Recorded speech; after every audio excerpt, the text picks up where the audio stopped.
Yes, and I'm going to present to you today the general overview of our DDI suite, and of course also the search case that Thomas mentioned. But let me go through the agenda. So I will give a short introduction to the DDI suite that we built at GESIS, a short overview what the questionnaire editor application is about, and we presented this questionnaire editor the last years, and it got better and better, at least in our opinion. And I will present you 3 use cases that we enabled. The first one was that the colleagues from North Macedonia, together in a Chester scenario, documented 5 questionnaires. The second use case is that at the moment, within the shock EVS documentation, people are currently entering and translating the 1981 and 1990 questionnaires for all European languages. And finally, I will show you in a short screenshot session how you can come from the search interface presented by Thomas to a questionnaire. And then I will give a short summary and outlook. So over the last years, we presented at EDDI always our DDI environment. It's surrounded, there are surrounding tools with on the basis of our DDI FlatDB, where we can store natively DDI XML. I will not go deep into this one. The central components are our DDI FlatDB, and it can handle any version of DDI and also any flavor of DDI. And we use our dialect definitions to configure this DDI FlatDB in order to access the bits and pieces of DDI on study unit level, question level, etc. And in addition, we have our in Java implemented DDI entities that are the central representation of DDI elements. And with this setup, we are able to read, write, convert, transform DDI back and forth, and can provide tools around DDI, getting DDI into usage. We developed certain tools and services. For example, also within Chester, we developed the Ddi Converter that is used to convert DDI codebook to DDI lifecycle. We, as Thomas said, provide an automated pipeline from harvesting or exports of any kind of repository, and through the pipeline we get the data converted, put it into our FlatDB, and from that point on we have a generic easy access and can generate Elasticsearch indexes for study search, variable search, and question search, as you have seen. I'm going to present today the question editor a bit, or the use cases around the question editor. And finally, we have also some experimental tools. So we have a statistics to DDI tool that will be based on an R server, and you can generate variable statistics, and via our tools you can just attach them to the questionnaire editor, to the variables in the questionnaire editor. We can build up frequency tables, we can generate cross tables. This is very experimental, but it's working very nicely. I presented this morning the legacy bulk import, where we support to convert legacy documentation to DDI. And currently we are working very smoothly on creating online surveys with an export out of the question editor, also as a standalone tool, that we actually do DDI to Lime Survey or DDI to Survey.js, and via a template approach. So the question editor overall is a tool to create, edit, and manage questions and questionnaires. You can arrange questionnaires, you can translate questions, you can do various exports, especially, of course, the DDI itself. It has a workflow support in order to work collaboratively on questionnaires, and I will present that to you later. And we have a revision system for tracing questions over time, and also some social collaboration functions so that you can discuss and tag questions for further documentation. We have done this a couple of years ago, started this a couple of years ago with a specific German election study in mind as use case, and had some very nice sophisticated requirements and workflows in place. The use cases I'm going to present today is, of course, the one that I said with the North Macedonian colleagues, then the EVS documentation use case, and then I will present you how you come from search to a questionnaire. So we were asked in, I don't know, 2 or 3 years ago, it's to see that people can document their questionnaires that they did not yet documented, and the goal was to put it into the European Question Bank with Chester. And we set up a small project within Chester, and this got funded.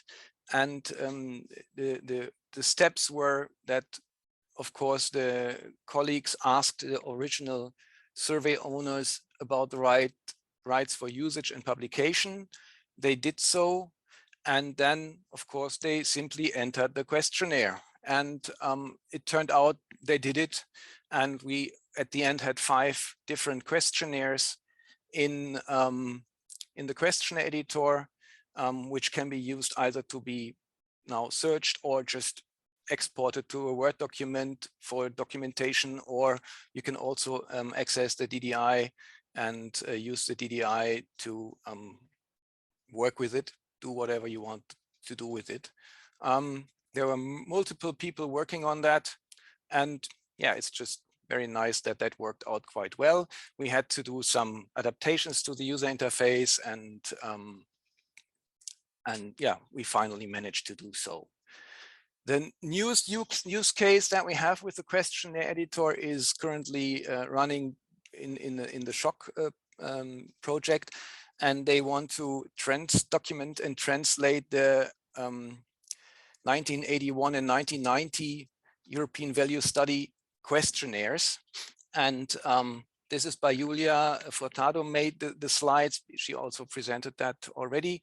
And what you see here is that they have to do some pre-work. They needed to get a hand on the scans of the questionnaires. Then they had to do some text extraction with OCR tools. And then there comes the manual work. They needed to enter the original source questionnaire. We had the master questionnaire actually in our own storage, and for the 1981, Julia started off by scratch, and for the 1990 we provided her the original master questionnaire. And yeah, they currently run the manual work. They enter all the translation of all languages based on this English master questionnaire. And at the end, we will take the DDI and feed it back into our GESIS search, actually, so that you can access the questionnaires at the end. There was a little challenge with that, as Julia named it. So on the left side, you see that these questionnaires are in all languages available. And on the right side, you see how they look. So doing this automatically is really hard because of the scratches on it and the typewriting, etc. And so it's turning out to be a very manual work. And that's why you have to pre-process a lot of things and try to use different approaches. Maybe even the machine learning approach that was presented in the earlier session could be an interesting idea here to understand this text. But as they are not PDF at all, they are scans of pictures within a PDF. It's really hard to work with this, and it's also nasty, I would say. Here we have a more cleaner example. So on the left side, you see, I think, an Icelandic questionnaire in the original form. And on the right side, you see the translation that is ending up in the questionnaire editor. Well, and they currently do it. I'm very nice to see. I'm very happy if whenever I log into the questionnaire editor, to see there are more questions coming, more languages coming into the system. And in the beginning, we found out that there are still some efficiency criteria to attend to. So we tried to help by, for example, adding the source language selection bar. And that was, of course, necessary because the master prior we just showed the master question in English, and then you needed to do the translation. But of course, there are different countries that use the same language. For example, here, the French original questionnaire, and then the one for Belgium, parts where also French is spoken. And we also added the copy language button that actually copies from the original pretext France to the pretext or question text France to the question text France, then in Belgium French. And that raised efficiency and effectiveness very nicely, and got that confirmed by the colleagues. And yeah, at the moment there is a team of 7 people working in collaboration to actually translate all the questions to the different languages.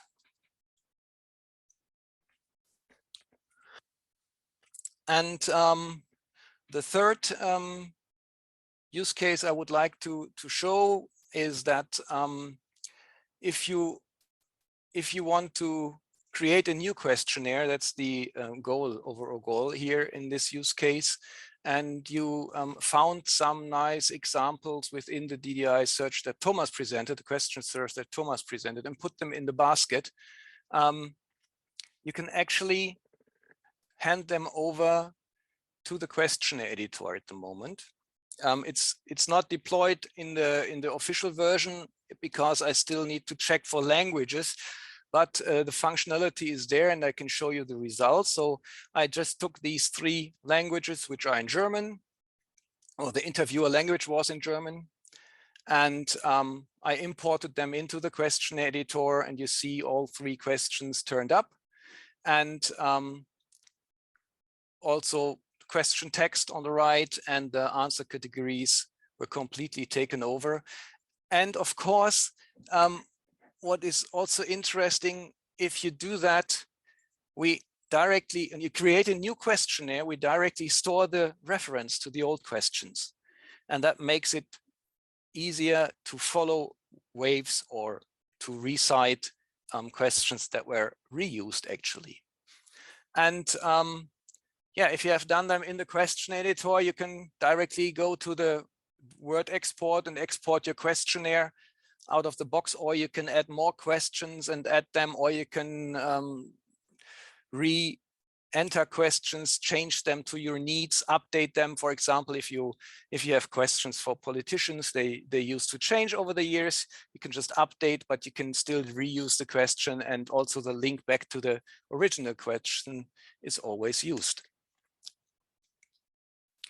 So the overall update for the question editor, we have now shown in the use case that translation of questionnaires for all European languages is possible, and it's currently underway. We integrated the questionnaire editor with the DDI search. We just actually wait to so that's the other way around. So the second place here is from DDI search, I can hand over questions to the question editor. What is actually missing is that there is a publication workflow, a real nice publication workflow, where you can, from the question editor, state that this questionnaire was run and should be visible in the search. It is possible because we have already all the tools in the background. We can index the questionnaire editor questions because they are in the DDI flatDB, and but it's it's now a more formal question, how to set up this publication workflow, and when a question, also with the digital rights problem here, ownership, etc. But it's possible that we close the circle at the end. So you can search for questions, create your own questionnaire, publish, use it, do the survey, and then publish the questions later in the question search again. And I think this is the first time that we go all the circle here. As stated, we currently work on export to online survey tools via a template approach. So what you do is you simply create a template in TymLeaf we use at the moment, and that delivers you a Lime survey file or a survey.js file, which you can then put online, rework the layout, rework the grouping, but we are able to actually export all the questions then, and then you can run your survey and get the data and do your survey and your research. The system is, as stated, online available. When you log in as in the questionnaire, you get your own private study group, you can play around. And if you want to work in a group like EVS is doing, I will create you a group, and then you can do all your testing or documentation in the question editor also. So as a summary and outlook, I presented you very shortly the DDI suite. I showed you 3 actual real world use cases, explicitly the new one from search to questionnaire to search. We did some enhancements to the question editor. And as Thomas also said, we are looking for participation here. It's really not easy to be the only one who is developing an open source DDI suite, and we are looking for partners to drive the open source development and to make the suite available and usable, and build further tools around it in order to get DDI into usage. Thank you very much, and it's time for questions. Thank you, Klaus-Peter. Yes, any questions?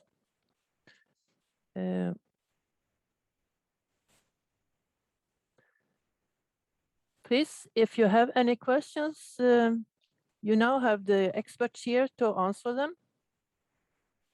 So we have a question about what are the export formats available with the Q editor?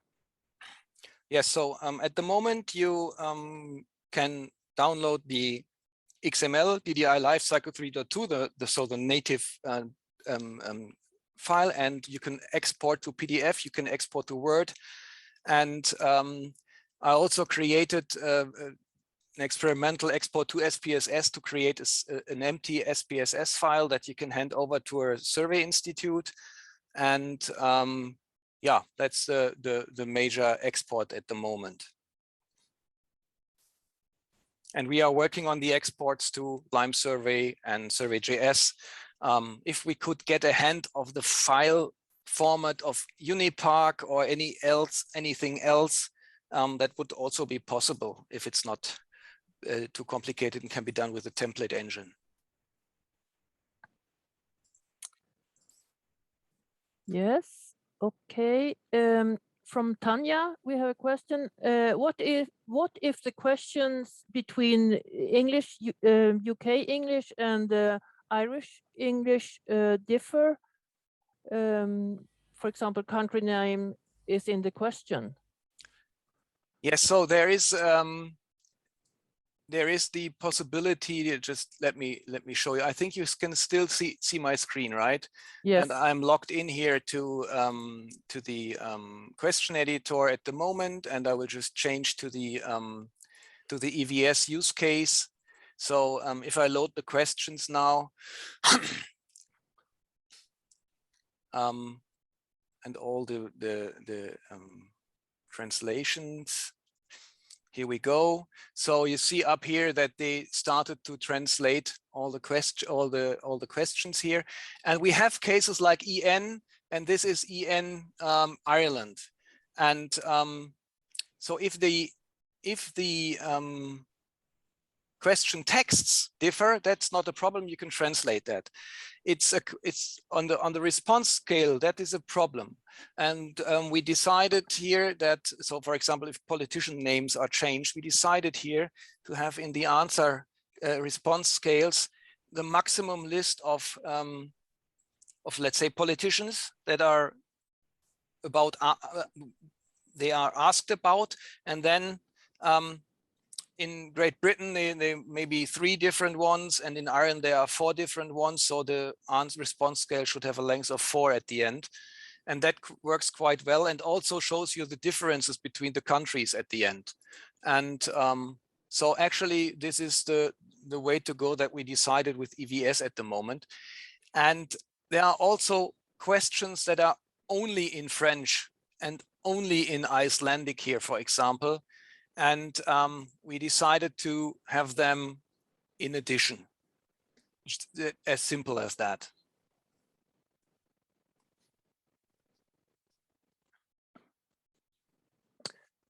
So Tanya, are you satisfied with the answer? Or yeah, I think so.